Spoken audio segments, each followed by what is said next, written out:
many of you in this group, because probably everybody's going to raise their hand, have ever thought, I'm going to do something spontaneously, you think you're going to do something, this is going to be so cool, and it turned out badly? I'm one of those. We've all done it. So a lot of times you have an inner voice inside of you that tells you that I shouldn't do this. I shouldn't get in the car with this guy because I know he's had a bunch to drink today at this party. I shouldn't get in the car with him. Don't get in the car with him. Your inner voice is right. When you start trying to talk yourself out of what your impulse is that you shouldn't do this, that's when you go wrong, and that's when you're more likely to get into trouble. So today, this gentleman here was riding a motorcycle. He had had a few beers at the local bar, and he crashed in the center of the freeway. He lost the lower part of his leg. He hit his chest, his head, his abdomen, and he's unconscious. The first thing that we do when somebody comes in that way is usually they come in and all their clothes are off already because the paramedics have stripped them, so they're naked, breathing. This guy was not breathing, so they ended up putting in a tube. And then somebody want to breathe for him? Anybody? You got it. And so in order to put this tube down their throat, we use pretty much this blade on most adults. There's a little light on the end here. It's not coming off. And I would hold this, put it down his throat, and see how far it goes. Lift up and look to see where his vocal cords are, and then I pass the tube down there. For you girls, smaller one, this one, or maybe even this one. They have this one for a child, and they even have smaller ones for babies. They have a special kit for babies. Pass that around so you can take a look at it. And then, I don't know what happened to my tube. So we're going to work head to toe down this guy. We're breathing for him. Chest trauma. Ribs can break. It can cause a puncture to the heart, a puncture to the lung. If he had a punctured lung, we would only see one lung rise, chest rise on one side. So they put in a chest tube in order to take care of that. This is what a chest tube looks like. It goes in fairly far to this line here, so there's only a small part putting out, and the blunt end is what goes in.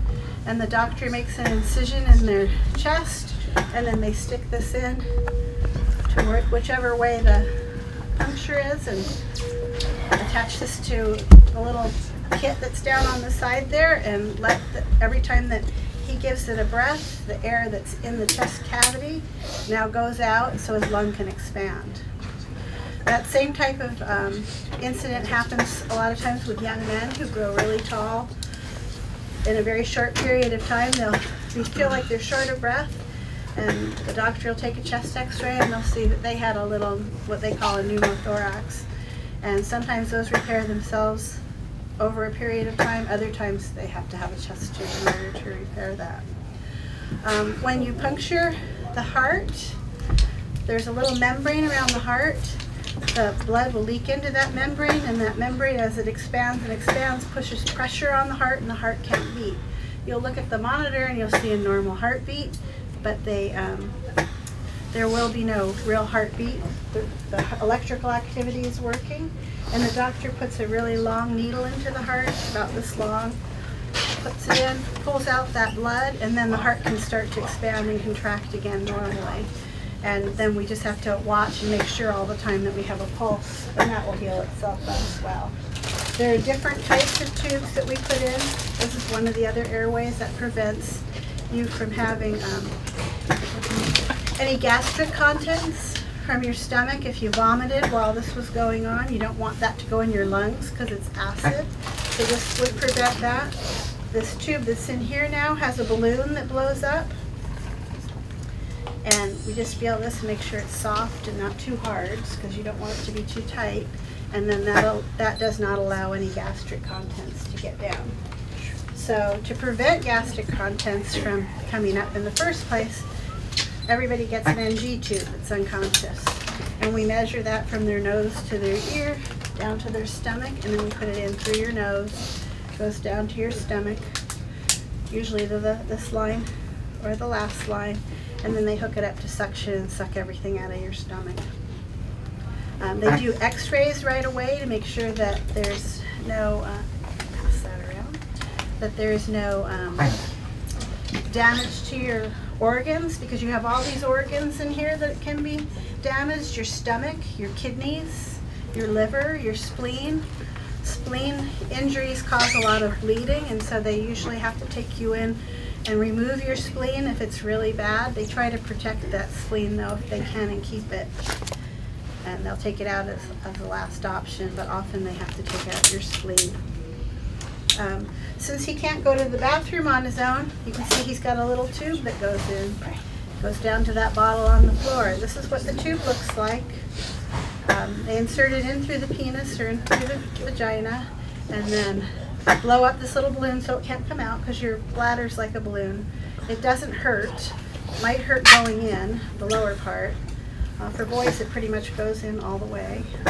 You blow up that little balloon and it stays in there until the person wakes up and they can go to the bathroom on their own. For his severed limbs, that's something that they don't really worry about too often until after the fact. They wouldn't be just laying on the bed there. They would be wrapped in gauze and placed on ice to keep them cold, so they can try to put them back on if that's possible. Everyone also gets an IV, and there's several different IV catheters here. These are still in their containers, so you can see what they look like. And this one here is actually the size that we like to use. Everyone usually gets 3 if they're in a trauma. Pass those around so you can look at them. There's a metal piece that goes down the middle of each one so that they can be inserted more easily. If we're unable to insert them because the veins have collapsed or a lot of loss of blood, then the doctor will put one in the neck or in the chest area, central line, and that central line has 3 different tubes that come off of it that they can give medications through or draw blood through and prevent them from getting a lot of pokes. If I needed to suction him, I would use this little device to go into his mouth and suction, because now he can't swallow, so he's still going to make saliva. Any questions so far?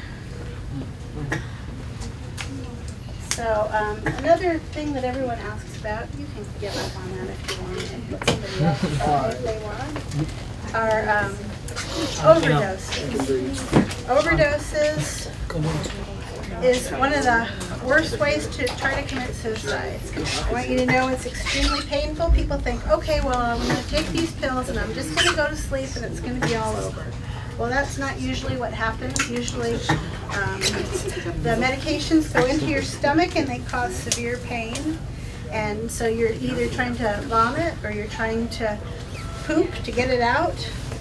And it doesn't work because it's when you take a bunch of pills, they tend to band together and they form a baseball-sized clump in your stomach, and they can't go up and they can't go down, and they're stuck in there.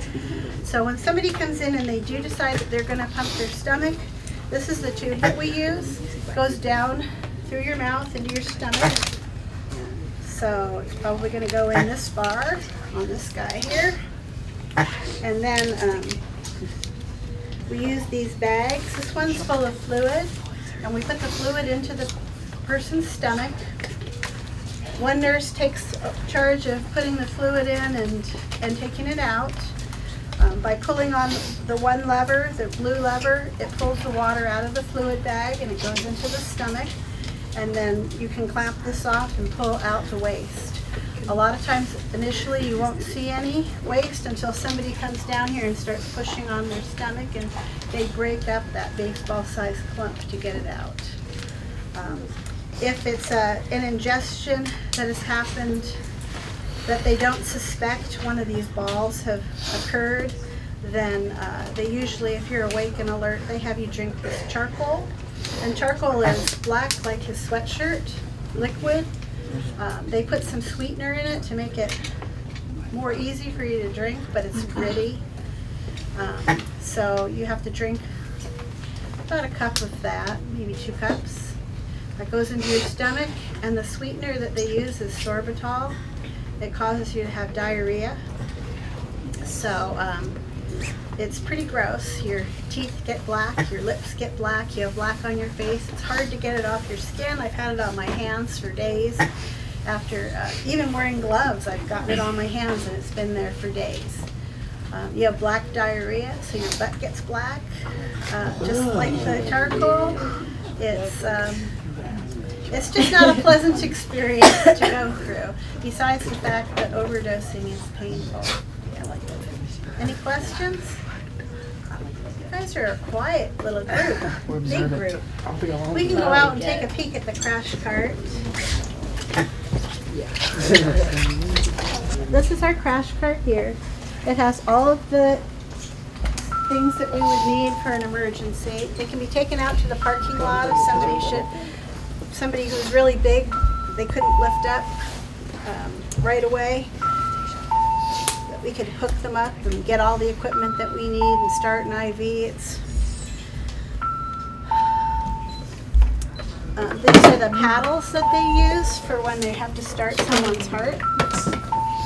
What would happen if you did that to someone that wasn't having a bad heart? Yeah. If you did that to somebody who didn't have a bad heart, it could cause them to have their heart to stop. During a code, when we use these,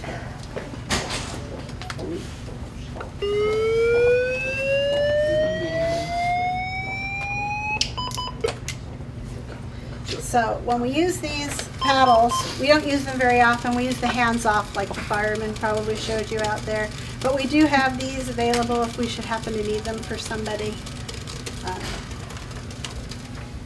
But the hands off are my favorite because I can see everybody who's around me. When the person's laying here on the bed, if you're leaning on the bed here and I shock that person, you're likely to get thrown back against the wall. It could stop your heart. Then we have 2 patients. So we always ask everybody to stay clear when we're getting ready to shock, and then we shock. On the count of 3, I'm going to shock, clear at the head, clear at the foot, clear on the side, and then you shock after you make sure everybody's clear. And with this, with the hands-free, all I have to do is look here and I can push the button. It was harder with these because I'm standing here and there's people behind me. And I have to turn and look at them, and then I might move my hands in the wrong position. So like I was saying initially, the main thing for you to take back from this today is that normally your first impulse about doing something wrong is right. Don't do it. Make other arrangements. Call your parents. If you need to have a ride home from an event, party, it's better if they do get angry at you than to end up being a victim of a traumatic incident where you end up with a brain injury. How many of you in this group know CPR? I know CPR. Well, it's really good to know, because when you're at an incident where somebody does have a cardiac arrest, you're able to do something. It's much worse not to know what to do and not to be able to get involved. Getting in there and helping gives you something to do, and you have a defined task, and so you just do your job and do the best that you can. There was a young lady who dove into a swimming pool here in Folsom. She had a heart problem, and when she dove in, she just sunk to the bottom. A doctor happened to be there. He saw her sink to the bottom. He got somebody to pull her out of the water. They pulled her out of the water and started CPR right away. It didn't look good for her though, because the paramedics arrived late because the address they were given was wrong. And they had to find the correct address once they arrived at the wrong address. So there was a delay. They got to the scene and they brought her to the hospital pretty quickly. Her parents weren't anywhere around. Someone had called her mom. Her mom came in after about an hour and a half of CPR going on here at the hospital. I think the doctor was just getting ready to say, this isn't going to work. We've given 3 rounds of drugs. Let's call this. And then her mother came and he says, okay, we'll try one more. So she came in and I said to her, come on up here and stand by the head of the bed, and I want you to talk to her and and let her know that you're here. And so she started talking to her and talking about their plans for the weekend. And miraculously, all of a sudden, she had a heartbeat. And I thought, well, this has been so long, I'm sure she's probably brain dead.